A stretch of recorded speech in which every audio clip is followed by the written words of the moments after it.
Bon, Nia, donc suite à la défaite de dimanche, comment as-tu organisé ta semaine d'entraînement?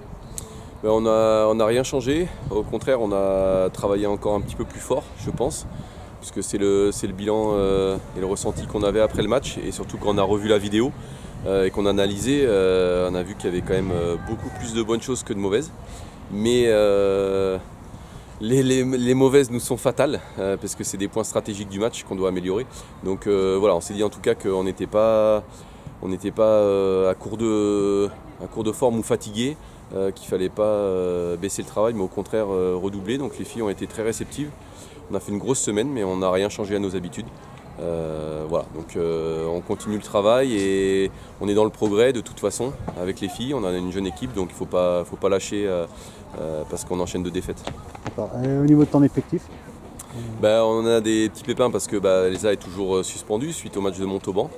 On a perdu Chloé sur le match qui était un petit peu douloureuse sur sa cuisse. Donc voilà, on a les aléas d'une grande série là, puisque avec les matchs amicaux, on est au 9e match, 10e match même, ce week-end à Nice. Donc ça fait une longue série et nos recrues sont arrivées tardivement, donc ça tire un petit peu sur les organismes. Mais bon, on a joué plutôt la sécurité sur ce match de Nice, en disant que de toute façon, celles qui s'entraînent sont les meilleures. Et pas peut-être faire revenir trop tôt celles qui sont en convalescence, ou insister sur une joueuse qui est blessée. Donc je crois qu'on a joué cette carte-là pour entamer une nouvelle série, en tout cas contre Saint-Etienne, avec tout le monde en pleine forme. D'accord. Justement, avec le déplacement à Nice, avec le résultat qu'elles ont fait le week-end dernier, contre Saint-Etienne, qu'elles ont pris 7-1. Dans quel état d'esprit l'équipe va se retrouver? On ne sait pas trop, on a envie de se dire qu'on va avoir le même état d'esprit qu'Albi. Ils se sont dit on va à Grenoble, on se met tous derrière et on aura des contres et on va gagner le match. Donc voilà, bon, on sait après que nous on n'est pas une équipe comme ça et qu'on a besoin d'un minimum de jeu, autrement on est frustré et puis on n'est pas encore assez solide et expérimenté pour tenir un match comme l'a fait Albi, sérieusement. Donc on y va pour jouer. Voilà, peut-être avec des idées un petit peu plus restrictives dans certaines zones du jeu pour pas donner trop d'opportunités à Nice, mais voilà, on sait que c'est un match difficile contre un adversaire qui est en place, qui a un effectif stable. Donc voilà, on s'attend à un gros match, on a 2 gros matchs à venir. C'est un petit peu aussi le test et puis de l'expérience à glaner pour nos jeunes joueuses, pour la série d'ensuite qui va nous amener à Toulouse, à Évian, jouer des matchs qui sont dans notre championnat, qu'il faudra gagner.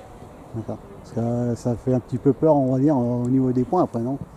Non, je crois qu'il faut faut être assez calme aussi, puisqu'on a vu Marseille l'année dernière, hein, qui était relégable à 5 journées de la fin, et qui a fini avec nous quasiment ex aequo.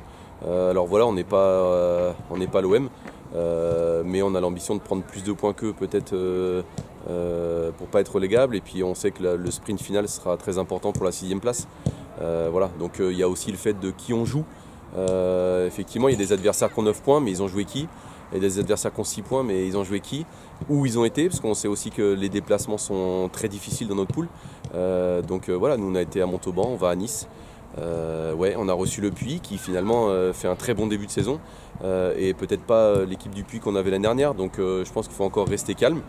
Et puis c'est notre rôle en tant que staff de rassurer et puis de surtout se baser sur le contenu du match et pas que sur les résultats. Parce qu'on ne fait pas des 2-0 ou on perd pas 3-0 à Montauban en étant catastrophique.